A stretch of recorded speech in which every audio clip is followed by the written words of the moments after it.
রাসূলুল্লাহ সাল্লাল্লাহু আলাইহি ওয়াসাল্লাম বলেন, ইন্নার রাজুলা লা তুরফাউ দারাজাতুন ফিল জান্নাহ, জান্নাতের মধ্যে কিছু ব্যক্তির মর্যাদা বাড়িয়ে দেয়া হবে, কিছু ব্যক্তির সম্মান আল্লাহ রাব্বুল আলামিন বাড়িয়ে দিবেন। ওই ব্যক্তিগুলো আল্লাহ রাব্বুল আলামিনকে বলবেন, ফায়াকুলু ইন্নী হাযা, হে আল্লাহ রাব্বুল আলামিন, আমাকে কেন আজকে মর্যাদা বাড়িয়ে দেয়া হলো, সম্মান বাড়িয়ে দেয়া হলো? আল্লাহ রাব্বুল আলামিন বলবেন, ফায়াকুলু বিইস্তিগফারি ওয়ালাদিকা লাকা, আসলে তুমি এমন একটা সন্তান দুনিয়ায় রেখে এসেছো, যেই সন্তান ফায়াকুলু বিইস্তিগফার, তোমার জন্য ইস্তিগফার করে, তোমার জন্য দোয়া করে, তোমার মাগফিরাত কামনা করে, তোমার ক্ষমার জন্য আল্লাহর কাছে চায়। এই জন্য আজকে তোমাকে জান্নাতের মধ্যে মর্যাদা বাড়িয়ে দেওয়া হলো। সুবহানাল্লাহ। তাহলে আপনি কোরআন শিখতে পারেন নাই, দিন শিখতে পারেন নাই, আপনার সন্তানকে যদি কোরআন শিখাইতে পারেন, দিন শিখাইতে পারেন, ফায়দা আছে নাকি নেই? ফায়দা আছে নাকি নেই? আপনি শিখতে পারেন নাই, সন্তানকে শিখাইলেন, তাহলে অবশ্যই অবশ্যই এর ফায়দা আপনি লুটতে পারবেন। রাসূলুল্লাহ সাল্লাল্লাহু আলাইহি ওয়াসাল্লাম বলেন, মান ক্বারাআল কুরআনা ফাস্তাযহারাহু ফাআহাল্লা হালালাহু ওয়া হাররামা হারামাহু আদখালাহু আল্লাহুল জান্নাহ ওয়া শাফাআহু ফি 'আশরাতিন মিন আহলি বাইতিহি কুল্লুহুম ক্বাদ ওয়াজাবাত লাহুন নার।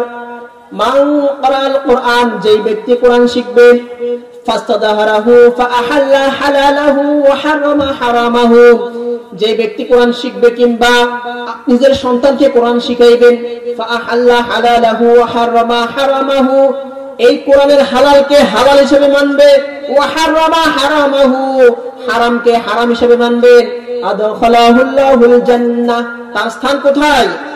জান্নাতে। ওয়া শাফাআহু, এবং যেই ব্যক্তি কোরআনটাকে শিখবে, নিজের সন্তানকে যদি কোরআন শিক্ষিত করেন, হাফেজ বানায় তৈরি করেন, ওয়া শাফাআহু ফি 'আশরাতিন মিন আহলি বাইতিহি কুল্লুহুম ক্বাদ ওয়াজাবাত লাহুন নার, তাহলে আল্লাহ রাব্বুল আলামিন ওই সন্তানটাকে এমন একটা মর্যাদা দিবেন, যেই তার পরিবারের 10 জন জাহান্নামী ব্যক্তিকেও জান্নাতে নিতে পারবে। সুবহানাল্লাহ।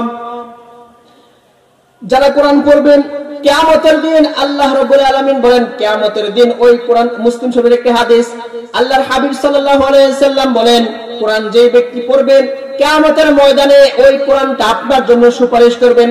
আন আবি উমামা রাদিয়াল্লাহু তাআলা আনহু قال قال رسول الله صلى الله عليه وسلم اقرأوا القرآن فإنه يأتي يوم القيامة شفيعا لأصحابه। হযরত আবু উমামা রাদিয়াল্লাহু তাআলা আনহু থেকে বর্ণিত, রাসূলুল্লাহ সাল্লাল্লাহু আলাইহি ওয়াসাল্লাম ইরশাদ করেন, তোমরা কোরআন পাঠ করো, নিশ্চয়ই কিয়ামতের ময়দানে ওই কোরআন তেলাওয়াতকারীর জন্য এই কোরআনটা সুপারিশ করবে। সুবহানাল্লাহ। যদি আপনি কোরআন তো পড়তে পারেন, তেলাওয়াত করতে পারেন, এই কোরআনটা আপনার জন্য সুপারিশ করবেন। যার ভিতরে কোরআন নাই, যার ভিতরে কোরআন নাই, সেই দেহটা হচ্ছে মৃত দেহের মতো। কিসের মতো?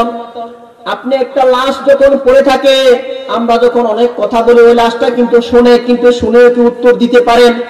রূহ যদি আপনার দেহে না থাকে, ওই দেহটার কি কোনো দাম আছে? রূহ না থাকলে যেমনি ভাবে দাম নাই, তেমনি ভাবে যার ভিতরে কোরআন নাই, তারও তেমনি কোনো দাম নাই।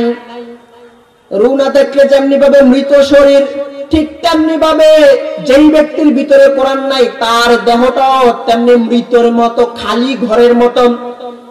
রাসূলুল্লাহ সাল্লাল্লাহু আলাইহি সাল্লাম তিরমিজি শরীফের ৫ম খণ্ডের 2913 নম্বর হাদিস, রাসূলুল্লাহ সাল্লাল্লাহু আলাইহি সাল্লাম বলেন, আন ইবনে আব্বাস রাদিয়াল্লাহু তাআলা আনহু قال قال رسول الله صلى الله عليه وسلم, হযরত আব্দুল্লাহ ইবনে আব্বাস রাদিয়াল্লাহু তাআলা থেকে বর্ণিত, তিনি বলেন, রাসূলুল্লাহ সাল্লাল্লাহু আলাইহি সাল্লাম ইরশাদ করেন, ইন্নাল্লাযী লাইসা ফী জাওফিহি শাইউম মিনাল কুরআনি কাল বাইতিল খারিব। রাসূলুল্লাহ সাল্লাল্লাহু আলাইহি সাল্লাম বলেন, যার মধ্যে কোরআন নাই, তার দেহটা হচ্ছে বিরাম ঘরের মতো, খালি ঘরের মতো, মৃত দেহের মতো। মৃত দেহের মধ্যে যেমনি ভাবে রূহ না থাকার কারণে যতই কিছু হোক না কেন, ওই দেহের কোনো দাম নাই, শুধুমাত্র মাটিতে পোতা ব্যতীত, মাটিতে দাফন করা ব্যতীত আর কোনো মৃতদেহের দাম নাই। ঠিক তেমনি ভাবে যার কাছে কোরআন নাই, যার কাছে কোরআনের শিক্ষা নাই, যার দেহের মধ্যে কোরআনের আইন নাই, ওই ব্যক্তির দেহটাও মৃত দেহের মতো, খালি দেহের মতো। তাহলে আমরা কোরআনের শিক্ষায় শিক্ষিত হব তো ইনশাআল্লাহ। নিজের সন্তানদেরকে কোরআনের শিক্ষায় শিক্ষিত করে তুলব। আশেপাশে যত মাদ্রাসা আছে মাদ্রাসায় নিজের সন্তানকে দিব ইনশাআল্লাহ। আপনার মেয়েটাকে মহিলা মাদ্রাসায় দিতে পারেন, আপনার সন্তানটাকে হাফেজি মাদ্রাসা দিতে পারেন, আপনার পাশেই মাদ্রাসা আছে দাখিল মাদ্রাসায় দিতে পারেন। আপনি কোরআনটা নিজে শিখতে পারেন নাই, কিন্তু আপনার সন্তানকে এই কোরআনটা শিক্ষা দেওয়া দরকার আছে নাকি নাই? নিজে শিখতে পারেন নাই, আপনার সন্তানকে যদি কোরআন শিক্ষা দিতে পারেন, তাহলে কবরে বসে বসেও আপনি ইন্টারেস্ট পাবেন। আপনি ব্যাংকে টাকা জমা রাখছেন, বসে রইলেন, কিন্তু অটোমেটিকলি ইন্টারেস্ট ঢোকে, ঠিক না? এটা তো আমরা হিসাব বুঝি যে টাকা রাখছি, ইন্টারেস্ট ঢুকতেছে। ঠিক তদ্রুপ ভাবে আপনি যদি আপনার সন্তানকে কোরআনের শিক্ষায় শিক্ষিত করে তুলতে পারেন, কোরআনটা যদি আপনি শিখতে পারেন না, সন্তানকে আপনার নাতিকে শিক্ষা দিতে পারেন, আপনি মরে গেলেও কবরে শুয়ে শুয়ে তার ইন্টারেস্ট আপনি গ্রহণ করতে পারবেন, ঠিক কিনা? আর যদি কোরআনটা নিজে না শিখেন, সন্তানকে কোরআন না শিখান, পরিবারটা কোরআন মাফিক না চালান, সমাজটা কোরআন মাফিক না চালান, রাষ্ট্রটা যদি কোরআন মাফিক না চালান, যতই আপনি শান্তি খুঁজেন পৃথিবীতে কখনোই আপনি শান্তি খুঁজে পাবেন না। যদি আপনি কোরআন মাফিক নিজের জীবন পরিচালনা করতে পারেন, তাহলে আপনি শান্তি পাবেন।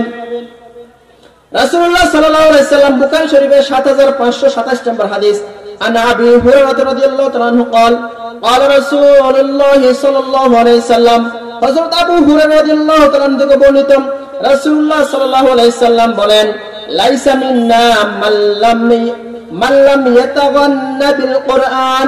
রাসূলুল্লাহ সাল্লাল্লাহু আলাইহি সাল্লাম বলেন, যে কোরআন পড়ে না, সুন্দর করে পড়ে না, সে আমার উম্মতের অন্তর্ভুক্ত নয়। কোরআন যে ব্যক্তি পড়ে না, সুন্দর করে যে ব্যক্তি কোরআন পড়ে না, রাসূলের হাদিস হচ্ছে সে আমার উম্মতের অন্তর্ভুক্ত নয়, আমার দলভুক্ত নয়। রাসূল যদি আপনাকে ভুলে যায়, রাসূল যদি বলে যে সে আমার দলভুক্ত নয়, আমাদের কি আর কোনো উপায় থাকবে?